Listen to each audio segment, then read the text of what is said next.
Luego de haber pasado por Gualeguaychú y Concordia, se llevó a cabo el último de los encuentros realizados en distintas regiones de la provincia que impulsan la creación de la Agencia de Promoción e Inversiones y Exportaciones. Fue convocado por el gobierno de Entre Ríos, la Bolsa de Comercio, la Unión Industrial, la Bolsa de Cereales, la Cámara de Comercio Exterior y el Consejo Empresario. El taller en la Sociedad Italiana de Crespo se realizó el día jueves 6 por la tarde. De esta manera finalizó el ciclo de 3 encuentros que incluyeron a los 17 departamentos de la provincia y convocaron a más de 120 actores económicos vinculados al sector empresario provincial, quienes analizaron y debatieron sobre las distintas variables que componen la dinámica exportadora de las pymes regionales y provinciales. Estos aportes servían para la elaboración del diagnóstico final al proyecto de la Agencia de Promoción de Inversiones y Exportaciones, impulsando en la provincia de manera articulada entre el sector público y las 5 entidades empresarias. En tanto, el cierre se llevó a cabo en el Salón Medusa en Crespo. Esta jornada, llamada Hacia el Desarrollo de una Entre Ríos Sostenible, contó con personalidades en las distintas disertaciones, entre ellas Manuel Álvarez Tronje, presidente de la ONG Educar 2050. Esto le decía a Hugo Gira luego de exponer. Bueno, estamos con el señor Manuel Álvarez Tronje, presidente de Educar 2050, una ONG que está abocada fundamentalmente a los problemas de la educación argentina. Acaba de hablar en el foro organizado por entidades empresarias de la provincia y nos mostró un panorama del país. No es el mejor panorama, ¿no es cierto? Un poco en los principales puntos que aparecen. No, sin dudas, tenemos una deuda educativa muy importante. La verdad que la Argentina supo ser un líder educativo en Latinoamérica. Hoy estamos en la tabla del medio, novenos en Latinoamérica. Y además tenemos unos enormes problemas de egreso. Nosotros tenemos aproximadamente la tasa de egreso del secundario es el 50% de aquellos que inician el secundario, que también tenemos algunos que quedan en el primario, ¿no? Y además de aquellos que egresan, tenemos un problema de logros de aprendizaje, donde prácticamente el 50% no puede leer, no comprende lo que lee, y donde tenemos un problema muy grave en matemáticas, el 70% no puede resolver un ejercicio simple de matemáticas. Un ejercicio simple podría ser una regla de 3 simple, una regla de que 3 es lo simple, habitual. que es lo habitual y que es algún ejercicio que le permita al alumno, al estudiante del secundario, desarrollarse en la vida adulta. La verdad que ese es un problema que tenemos transversal por todo el país. Hay un cambio que está haciendo el Ministerio de Educación Nacional con el Consejo Federal de la Enseñanza de Matemáticas, que nos va a llevar un tiempo. Pero las cifras a hoy de los últimos exámenes Aprender 2016 y 2017 arrojan estas cifras. Con lo cual el problema es grave, pero el problema es más grave además porque acabamos de tener resultados de UNICEF de que 1 de cada 2 chicos es pobre en la Argentina y los niveles socioeconómicos más bajos, estas cifras son peores, es decir, 9 de cada 10 no puede resolver un ejercicio de matemáticas o el 66% no comprende lo que lee. Entonces, si la educación es el camino para sacar a un niño de esa pobreza, no lo estamos haciendo, y la cuna se puede convertir en destino, que eso es lo que indigna, eso es lo que nos tiene que llevar a la acción para que en la Argentina haya igualdad educativa y que justamente la educación se convierta en la mejor herramienta para combatir esta pobreza. ¿Qué es lo que hicimos mal y desde cuándo, 40, 50, 100 años hasta esta parte, para llegar a esta situación? La verdad que Argentina, como decíamos antes, supo ser un líder educativo y como decíamos en la charla, todavía cobramos renta de Sarmiento. Pero hemos ido dejando la educación como si este no fuera el problema central de nuestro país y evidentemente el crecimiento de la pobreza también nos jugó un rol trágico porque la crisis del 2002 también la vimos en educación. Argentina fue el país del mundo que más cayó en su capacidad de comprensión lectora del 2000 al 2006. Es decir, que hay muchos elementos que fueron llevándonos a esta tobogán, digamos, en el camino descendente. Yo diría que hace más de 30 años La verdad que hubo cosas que nos significaron un cambio y la democracia del 83 abrió las puertas a una secundaria donde tuvimos mayor inclusión. Pero tuvimos inclusión en la matrícula y no inclusión en el conocimiento. Entonces, este problema que tenemos de chicos que no terminan, yo no sé si llamarlo deserción o abandono, sino también lo llamaría expulsión. Es decir, entre todos tenemos que preguntarnos qué es lo que está sucediendo para que estos chicos no terminen la secundaria, que es la escuela obligatoria. Entonces, yo creo que nos empezamos a caer en los últimos 20, 25 años, 30, pero lo peor es que como ciudadanía no nos hemos dado cuenta y seguimos sin darnos cuenta. Yo empecé diciendo que el 84% de los padres del país responden que la educación de sus hijos está bien. Si todos respondemos eso y los números son los que acabo de decir, quiere decir que no hay peor ciego que el que no quiere ver. Además, usted dijo recién 25 años a esta parte. Esos padres están dentro de la etapa previa donde la educación argentina, entre comillas, o estaba bien o zafaba. Sí. O sea, no se han dado cuenta personas que vienen de un sistema educativo que funcionaba más funcionalmente en el país. Exacto, y que además ahora nos va a costar más, si es que no todos los argentinos tomamos conciencia de esto. Porque tenemos un problema en el nivel inicial, donde la obligatoriedad hoy es desde los 4 años, y aproximadamente un 65% empieza ese nivel inicial. O sea que hay muchos que ya quedan de entrada fuera del sistema. Después tenemos un problema en la primaria, el 86% más o menos termina la primaria, pero no con las competencias necesarias para llegar a la secundaria. En la secundaria se ve que muchos chicos no pueden llegar a llevar adelante esos 5 años o 6 años, de acuerdo a la provincia que se trate. Pero además nosotros como ciudadanos argentinos tenemos que comprender que esto no es solo una obligación de las escuelas, sino que todos contribuimos a que haya mejor educación, inclusive reclamándolo desde el punto de vista político, a los políticos. Yo le plantearía sector por sector, sujeto por sujeto, protagonista por protagonista, qué es lo que hoy ve y lo que debería haber o debería haber. Los padres. Los padres son fundamentales, la educación y la socialización primaria le corresponde a esos padres que después llevan a los chicos a la escuela. Pero justamente esos padres no pueden tercerizar la educación. Esto no se terceriza, no se deposita un chico en una escuela como si esta fuera una fábrica de sociedad, sino que los padres son los que están constantemente, deben estar involucrados en el proceso de formación. Y te digo más, porque tienen la responsabilidad principal, porque educar es ejercer el verbo amar.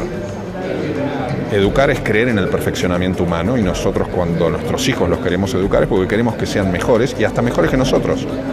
Por ese origen del verbo amar. Maestra también tiene mucho que ver con madre. Entonces el primer gran rol que tienen los padres es que tienen que estar muy cerca para ayudar inclusive al docente que tiene esta tarea, al maestro, también para exigirle, pero dándose cuenta que los dos tienen esta responsabilidad. Por eso esta unión y esta colaboración padre-docente es crítica. Desde el punto de vista de los docentes, que uno cuando habla de educación lo primero que está enfocando es el tema de los docentes y su protagonismo. Bueno, de vuelta ahí tengamos claro que el docente no es el único responsable, porque muchas veces levantamos la voz y criticamos que el problema es de los maestros. La verdad es que en muchos casos los argentinos vamos a entender esto, que para jugar al fútbol necesitamos una pelota. A veces los docentes no tienen esa pelota, es decir, no tienen todos los elementos para poder enseñar. Entonces, tenemos una gran masa de docentes, tenemos una media buena, tendremos algunos que son peores y algunos que son muy buenos. Pero la verdad que ese docente no puede estar solo. El docente tiene que estar formado, el docente tiene que tener muchísimo compromiso con su tarea. ¿Hay formación y compromiso hoy? Hay una gran desformación. La verdad es que la Argentina tiene que pasar foco en la formación de los docentes, porque por allí marcha el camino hacia el futuro, la formación del docente e inclusive la formación del director de una escuela. El director es un líder que además inicia un círculo virtuoso, ¿no? Porque no se puede llegar a ser director solo por transcurso de tiempo, sino que el director es un pequeño gestor y gerente, nada menos que de una fábrica de sociedad, como dijimos antes. Pero para el docente también, y el docente, fíjense que en esta revolución tecnológica, donde las cosas cambian mucho más rápido que cuando nosotros estábamos en la escuela, hay que estar cerca de él, permitirle que tenga estos instrumentos, antes decíamos la pelota para el fútbol, pero además poder ayudarlo en esta formación continua. Porque él tiene una formación inicial, que hay hoy en casi 1.600 institutos de formación docente en el país, pero que nosotros tenemos que entender el prestigio que debe tener un docente para este cambio educativo del país. Entonces, la formación es uno de los ejes críticos y al docente hay que exigirle, pero hay que apoyarlo. Y además hay que conversar con él. Este es otro tema crucial. No podemos hacer una grieta entre los docentes y el mundo comunidad educativa. Tenemos que conversar y tenemos que sentarnos y tenemos que estar un mes encerrados, pero llegar a consensos. ¿Qué pasa con el sistema educativo y en su conjunto y en la conducción básicamente estatal del sistema? Bueno, el otro gran jugador es como bien lo dice la pregunta, ¿no? Es el gobierno de la educación. La Argentina es compleja. La Argentina tiene 24 jurisdicciones. ¿Dónde están las escuelas? El Ministerio de Educación Nacional no tiene escuelas, salvo algunas nacionales. Entonces, hay un Consejo Federal de Educación que se reúne una vez por mes, que tenemos una buena ley como para, digamos, hacerle de paraguas, la del 2006. Pero evidentemente este gobierno de la educación necesita acelerar, porque la responsabilidad indelegable la tiene el Estado, porque además la educación es prioridad nacional según la ley y también es política de Estado, no es una política de gobierno. Entonces la sociedad tiene que levantar la voz para reclamar, igual que reclama por la inseguridad o igual que reclama por el empleo o por el salario, reclamar por la educación, porque como decía Sarmiento, todos los problemas son de educación. El gobierno y los gobiernos de las provincias, yo creo que hay muchos que tienen conciencia de esto y están haciendo un esfuerzo y están haciendo un trabajo.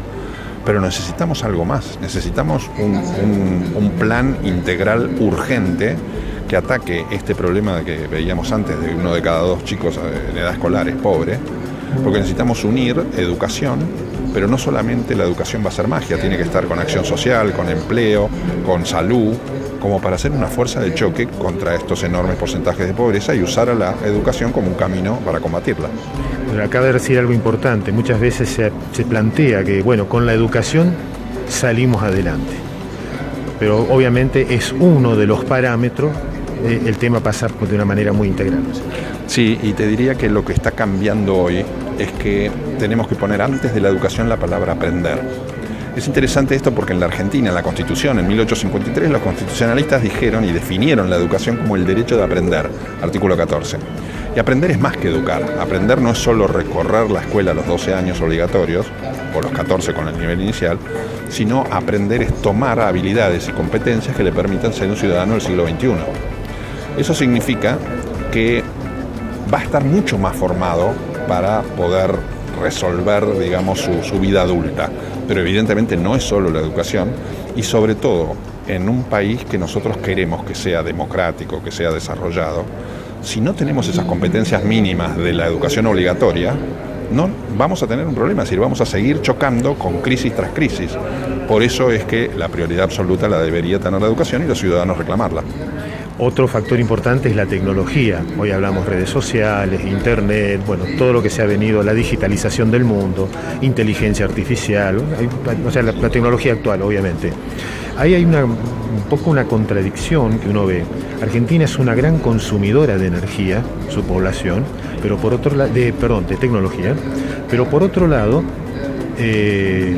no se ve, dígamelo si es así o no, por lo menos la percepción que uno tiene del periodismo, no se ve esa introducción de lo tecnológico de una manera tan eficaz y eficiente en el sistema educativo. Bueno, hay de todo, es cierto, que no se ve o se ven algunos intentos, como fueron el Plan Conectar Igualdad o como fue el Plan Sarmiento Ciudad de Buenos Aires, pero hay que mejorarlos. ¿Y por qué sucedió también esto? Porque muchos de los docentes no estaban formados para utilizar esa tecnología. Y acá hay que tomar decisiones en forma colaborativa con muchos sectores y con esto que decíamos antes de capacitación. Pero la tecnología sin duda es una oportunidad para Argentina para utilizarla y asaltar ese espacio en que hemos quedado tan abajo. Entonces, ¿cómo utilizarla? La verdad es que hoy los alumnos tienen a un clic de distancia de su celular comprobar si lo que está diciendo el profesor es correcto, hacerle mayores preguntas. Normalmente no lo utilizan, esa es la desgracia. La verdad es que el ingreso del celular al aula está bastante discutido. De hecho, en Francia, por ejemplo, lo prohibieron. Hay algunas provincias que tienen algún problema de restricción e inclusive hay algunos maestros que lo restringen sin que esto esté restringido. ¿Por qué? Porque tienen una forma de educar más tradicional. Con lo cual estos son los temas que tenemos que hablar Y también tenemos resultados de tecnología en el aula que no son buenos. Nosotros desde Educar 2050 hicimos un programa con JPAL, es una institución de investigadores, que fue diciendo y dijo, los más importantes no son los hardware, sino los software, los programas. Y los programas deben ser adaptativos. Hoy hay, por ejemplo, programas de tecnología que en un aula de 30 chicos le van suministrando información a la maestra instantánea de cómo está cada chico y le hace como esos juegos donde uno va aplicando a ver si supera cómo está en matemática, cómo está en lengua, cómo está en geografía, y lo va situando y lo va haciendo recorrer un camino por la inteligencia artificial que supone ese juego mucho más amigable para ese alumno. Y además le brinda información exacta a la docente que no puede estar en las 30 pupitres. Entonces, se viene un cambio copernicano en la educación, se viene una concepción distinta, no considerar al alumno un alumno, sino un artista, porque tiene muchas posibilidades de crear, la tecnología va a ayudar en eso, pero tenemos que estudiar muy seriamente cómo aplicarla y cómo el docente se va a convertir en un enorme facilitador y muy importante, porque él tiene el conocimiento de lo que se necesita enseñar, los núcleos de aprendizaje, pero hacerlo de una forma pedagógica distinta, donde el alumno también se convierta en profesor, porque a veces sabe más que el profesor en el manejo de la tecnología y a veces en alguna materia que el profesor lo va a guiar para conducirlo a que entienda correctamente lo que está en juego. Como para el cierre, hay una ideología, una visión de la sospecha que plantea, bueno, los liderazgos que hay en el país han llevado de alguna manera con decisiones políticas a lo largo del tiempo a este estado de situación que a ellos les interesa. La vieja historia de se gobierna más fácil un pueblo de ignorantes, ¿no es cierto? ¿Cómo ve usted esa situación? Bueno, hasta hay una frase, ¿no?, que históricamente nos remarcan aquellos que piensan así, que es alpargatas sí, libros no. Exacto. Yo la verdad que no creo en eso. Yo, quizá por ser educador, yo soy profesor también, creo en el perfeccionamiento humano y soy optimista por naturaleza optimista, ¿no? Es decir, pensando que ese alumno va a salir con mayores aprendizajes de los que entró. Yo no creo que haya una mano negra que esté pretendiendo que el argentino no esté educado. Ahora, dicho de esto, también tengo que levantar la voz porque no puede ser que Argentina continúe en estos niveles de educación. La tragedia educativa que escribió Guillermo Jaime Echeverri allá hace más de 20 años, estos números de educación comparativos con el mundo y comparativos con el continente, con Latinoamérica, nos tienen que despabilar, como a veces no nos gusta que nos ganen al fútbol o al tenis. Entonces, la verdad que así como no creo que haya un plan, sí creo que los argentinos tenemos una deuda muy grande en despabilarnos, en darnos cuenta, en reclamar. Por eso, de hecho, nosotros el año que viene vamos a lanzar de vuelta la campaña Yo Voto Educación, para que le estemos reclamando a los políticos e interpelándolos, porque lo necesitan. Pero démonos cuenta que la educación es prioridad, que es mucho más importante trabajar sobre la razón y no sobre la consecuencia. Últimos días salió el tema del gatillo fácil. Es mucho más fácil regular si un policía tiene que disparar o no, pero es mucho más importante regular sobre la educación para que estas cosas no sucedan. Igual pasó con el fútbol y el partido de River y Boca. El tema central es la educación, que nos va a llevar como sociedad a que estas cosas mejoren. Y ese es el gran reclamo que tenemos que levantar como una masa para pedirle a los políticos que esto sea prioridad.